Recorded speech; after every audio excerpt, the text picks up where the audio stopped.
You ever have one of those moments where the world just kind of stops? Like the universe is waiting to see if you'll flinch? That's where it all started for me.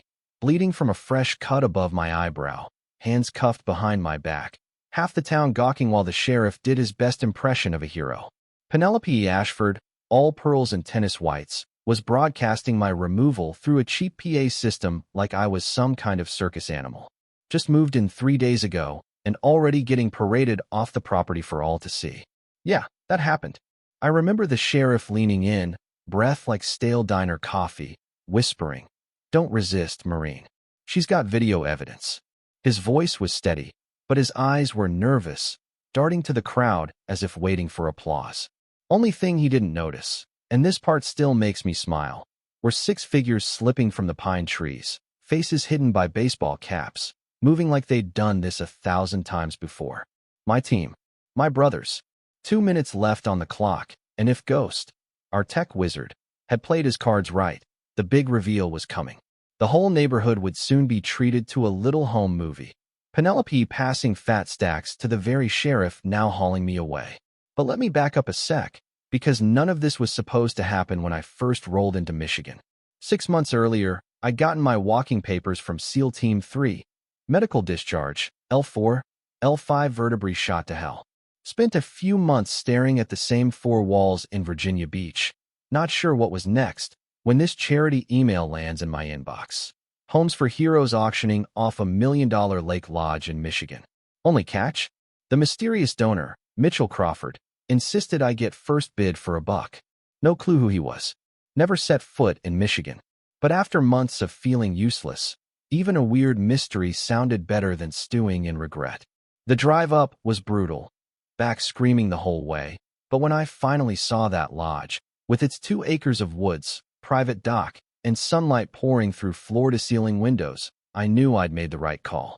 The key was taped under a turtle-shaped rock, just like the lawyers said, but there was something else, a shaky handwritten note. Check the basement wall behind the tool shelf. Trust no one. Military instinct kicked in. Found the hidden safe, old school with a dial lock. Combo was my service number backwards plus birth year. Inside, a thick manila folder, a USB stick, and a DVD labeled Watch First. I popped the DVD into my laptop, and there he was, Mitchell Crawford, gaunt and pale, sitting in what looked like my new living room, laying out his confession like a dying man with nothing left to lose. Turns out, he served with my dad in Vietnam. My old man saved his life in '68, and Mitchell had spent years waiting for a chance to pay it back.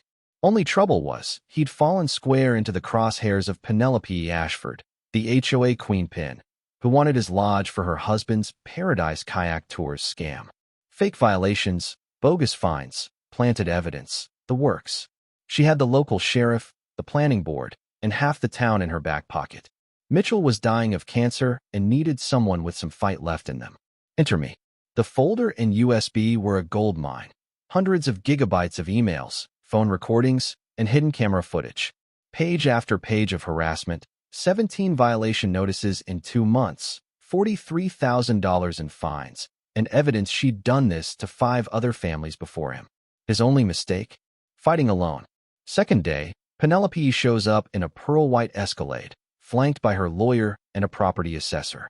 The smile never touched her eyes. She offered me $50,000 to move out. That's $50,000 for a house I paid $1 for, so you know there's more at stake.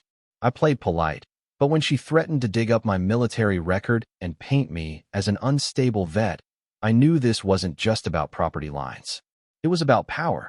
After they left, dropping orange surveyor flags all over my land like they already owned it, I called Hawk, my best friend from the teams, now a PI in Detroit. "Brother, you just inherited a war," he laughed. By sundown, he'd sent me a dossier that connected all the dots. Penelope's husband was about to close a multi-million-dollar resort deal, but he needed my lodge, the 6th property on the lake. 5 others had already been steamrolled. I was next. That night, as I cataloged the evidence, a brick crashed through my kitchen window. Rubber banded to it was a note. "You were warned. Leave now or face the consequences." If you've never had someone threaten you in your own home, let me tell you, it does something to your head. That's when I called in the cavalry. My SEAL brothers, Ghost, Diesel, Ranger, Neptune, and Hawk showed up under the guise of a camping trip. Each of them had a role: Ghost for hacking, Diesel for legal, Ranger for medical, Neptune for security, and Hawk for digging up dirt. The harassment ramped up, 17 violation notices for everything from grass height to mailbox color, for $1,300 in fines overnight. Then the Facebook smear campaign started, painting me as a violent, PTSD-ridden threat to the community. The post even had a photo of me inside my house, taken illegally. We traced the photographer with the help of Crawford's old surveillance setup. Penelope's people caught red-handed on my land at 3 a.m. Ghost found even more. Emails showing the hotel chain pressuring Penelope to lock down all 6 properties and plans to privatize the entire lake, charging families $20,000 a year just to access the water. My property was the last domino. If she lost it, the whole scheme would collapse. Then came the setup. At midnight, through night vision feeds, we watched Terrence Ashford and his muscle plant half a kilo of cocaine under my dock.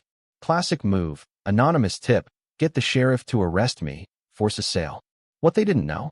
We had HD footage, facial recognition, and timestamps. Ghost uploaded backups to a dozen servers before the sun came up. Day 4, Penelope called an emergency HOA meeting. She wanted the board to vote for my immediate eviction, claiming I was a clear and present danger. But we had a plan. While I walked into that meeting alone, my brothers were hidden nearby. Ghost had already hacked the presentation system, and Diesel was prepped to go full attorney mode. Penelope went for the kill, presented a doctored psych evaluation, darkened photos to make me look unstable, and lists of incidents I'd supposedly caused. The crowd ate it up, staring at me like I was a rabid dog. But then, right as she reached her peak, Ghost hijacked every screen in the building. Boom. There she was, crystal clear, handing bribe money to the sheriff. Footage of cocaine being planted under my dock. Emails, bank records, call logs. 3 years of dirt, all playing out in front of the whole neighborhood. Her mask shattered. She screamed about deep fakes and conspiracies, but nobody was buying it. My brothers stood up, one by one. Diesel laying out my real service record. Hawk confirming the evidence had already gone to federal authorities. Ghost announcing every file was now with the FBI, IRS, and state AG. That's when the sirens hit. FBI, badges flashing, rolled in and cuffed Penelope and the sheriff on the spot. Terrence tried to slip out the back. No dice. The whole rotten network went down in under an hour. Afterward, the community was shell-shocked. Neighbors I'd never met came up in tears. Maria Garcia, whose husband died from the stress of losing their home. The Hendersons, whose daughter dropped out of college after the legal bills wiped them out. The damage ran deep. But so did the gratitude. The legal machine moved faster than anyone expected. Penelope cut a deal, testifying against the hotel execs. The state passed new laws, 75% approval needed for HOA actions, mandatory financial transparency, criminal penalties for abuse. Crawford's War became the Crawford-Kane Act. His family showed up at the bill signing, tears in their eyes as his daughter handed me an old photo of our fathers in Vietnam. He would have been proud, she said. The lodge became something more than just a house. We turned it into a retreat for wounded veterans, a place for healing, brotherhood, and finding purpose again. Dakota Williams, the attorney who helped families get their homes back, became a regular, then something more. We married by the lake, surrounded by friends, old and new. Ghost started a cybersecurity firm nearby. Diesel opened a pro bono legal clinic. Ranger led wilderness therapy for vets. Neptune consulted for communities fighting back, and Hawk expanded his PI work nationwide. We'd found a new way to serve. Even Morrison's son, the sheriff who went down, joined our kayaking program. Watching Hawk teach that boy to paddle, I realized justice isn't just about punishment. It's about breaking cycles, helping people heal. Crawford's careful documentation became the blueprint for cases in 11 states. Hundreds of families have gotten justice because of one man's stubborn refusal to give up. Every year, we host the Mitchell Crawford Memorial by the lake.